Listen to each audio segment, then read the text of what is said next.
Do you want to become more efficient with managing your files and folders in macOS? We have some time-saving tips to help you organize your files, do tasks more quickly with keyboard shortcuts, and customize your Finder options. First, let's go to the dock to open the Finder. Finder is designed to work very well with just your keyboard, so you don't need to use your mouse unless you want to.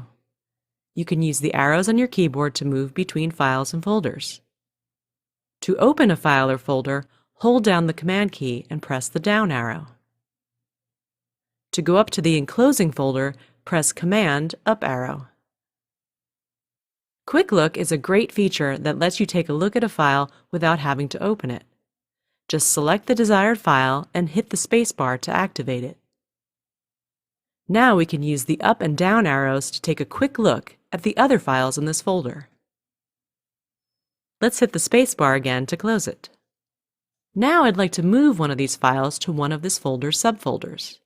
macOS has a convenient feature that allows you to move a file and open a folder at the same time.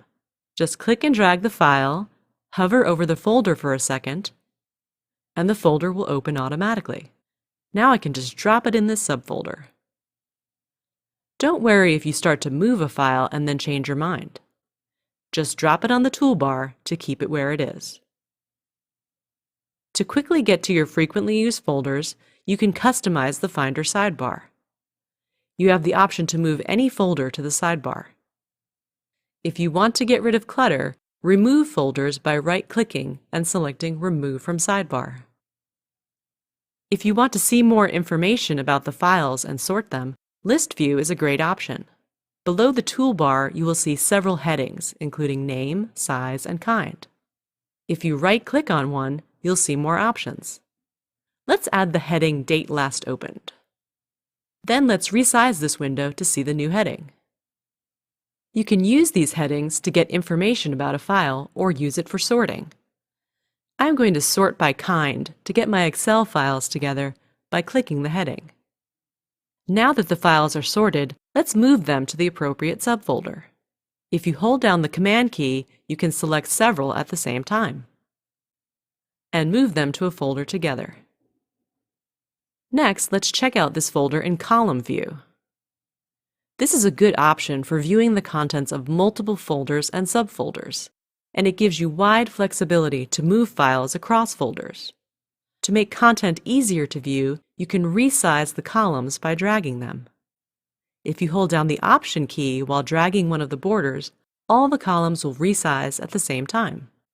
If you want to better visualize your Finder contents, you may want to use Icon View. It shows each file as an image along with its name. If you are working with image files, this allows you to quickly identify them. To make changes to your Finder settings, you can go to the Preferences. From the Finder menu, select Preferences. Here you may change the items displayed on your desktop.